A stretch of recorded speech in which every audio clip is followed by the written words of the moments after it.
তো guys finally আমরা flag প্লাজায় চলে আসছি, আর এখন আমরা দেখবো যে বাংলাদেশের পতাকা কোথায় কোথায় বাংলাদেশের পতাকা আমার সোনার বাংলাদেশ কোথায়।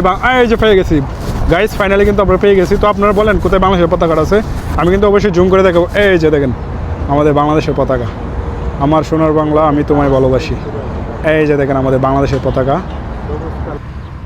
প্রিয় দর্শক, আপনারা দেখতে পাচ্ছেন এটা হচ্ছে ফ্ল্যাগ প্লাজা, যেটা 2022 সালে ফিফা ওয়ার্ল্ড কাপের সময় বানানো হয়েছিল।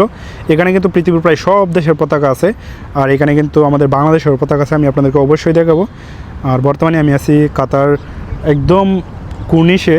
এটা হচ্ছে ওইদিকে হচ্ছে দোহা পোর্ট, আর পোর্টের পাশে এটা হচ্ছে মিয়া পার্ক।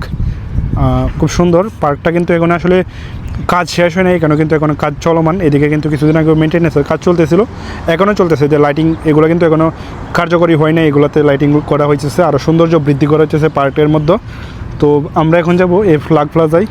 তো এখানে কিন্তু অনেক মানুষ আসে, তবে আজকে যেহেতু কাজের দিন, মানে আজকে হচ্ছে সোমবার, কোনো হলিডে না, আজকে সরকারি কোনো ছুটির দিন না, যে কারণে কিন্তু এখানে তেমন বেশি মানুষ নাই, মোটামুটি নীরব। তো আমি এই ফ্ল্যাগ প্লাজায় আমাদের বাংলাদেশের পতাকা কোথায় সেটা খুঁজে দেখব, আর আপনাদেরকেও দেখাবো। তো আমি কিন্তু প্রায় 1 বছর পরে এই জায়গাটার মধ্যে আসছি। ওয়ার্ল্ড কাপের সময় আসছিলাম, এরপরে আরও 2-1 আসছিলাম, কিন্তু প্রায় 1 বছর হয়ে গেছে আমি কিন্তু আসি নাই। আর এইখানে এই খেজুর গাছগুলো দেখেন, খেজুর কিন্তু অলরেডি শেষ হয়ে গেছে, না হয় কিন্তু এখানে প্রচুর পরিমাণে খেজুর দেখতে পেতেন আপনারা, বাট এই মুহূর্তে কিন্তু খেজুর নাই এখানে। আর আশেপাশে ভিউটা দেখেন, অসাধারণ লাগতেছে কিন্তু।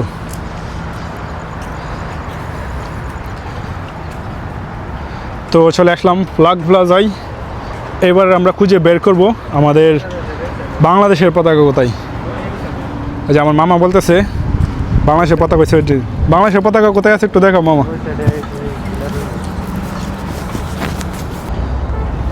তো গাইস ফাইনালি আমরা ফ্ল্যাগ প্লাজায় চলে আসছি, আর এখন আমরা দেখব যে বাংলাদেশের পতাকা কোথায় কোথায় বাংলাদেশের পতাকা আমার সোনার বাংলাদেশ কোথায়।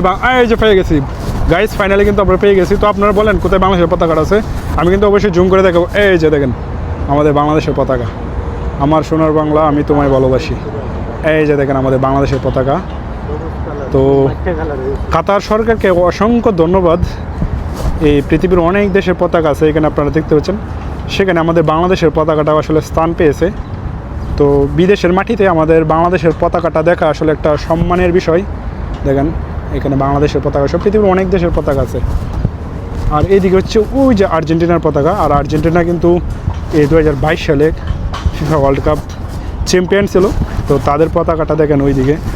এখানে মানে বিশেষ করে এটা ফুটবল ওয়ার্ল্ড কাপের জন্য কিন্তু বানানো হয়েছিল।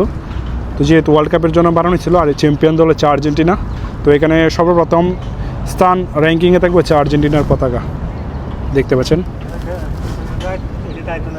আর এখানে কিন্তু মানে লাইটিংয়ের ব্যবস্থা আছে, এদিকে দেখেন, এদিকে কিন্তু যে লাইটিংয়ের ব্যবস্থা আছে, রাতেও কিন্তু এখানে ভালো ক্লিয়ার থাকে, এখানে যে কেউ ফটোশ্যুট করতে পারে। কারণ এখানে কিন্তু অনেক টুরিস্ট আসে, পৃথিবীর বিভিন্ন দেশ থেকে টুরিস্ট আসে এখানে। তো তারা মানে যেহেতু দিনের বেলা বা রাতের বেলা সন্ধ্যাবেলা যেখানে তাদের যখন ইচ্ছে তখন কিন্তু এখানে তারা ছবি তুলতে পারবে, ভিডিও করতে পারবে, দেখতে পাচ্ছেন আপনারা।